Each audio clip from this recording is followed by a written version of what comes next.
Budget 2025 के according कितने तरीके की इनकम होती है और उनका टैक्सेशन कैसे होता है। इनकम को बेसिकली इनकम टैक्स एक्ट में दो पार्ट में डिवाइड किया जाता है। पहला होता है नॉर्मल इनकम और दूसरा होता है स्पेशल इनकम।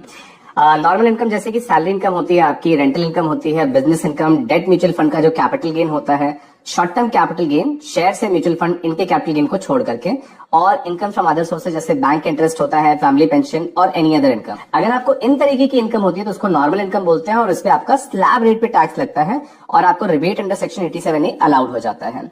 दूसरी चीज होती है स्पेशल इनकम। स्पेशल इनकम जैसे कि short term capital gain on shares mutual fund, जिसपे 20% का टैक्स लगता है। लॉन्ग टर्म कैपिटल गेन होती है 12.5% का रेट है। Long term capital gain property क्या है तो उस पर 20% या 12.5% इस तरीके के रेट लगते हैं। अगर आपका लॉन्ग टर्म कैपिटल गेन होता है अदर कैपिटल एसेट पे तो 12.5% का रेट है। और online games, crypto income, lottery income, इन सब टाइप की इनकम हो तो उस पर 30% का रेट होता है।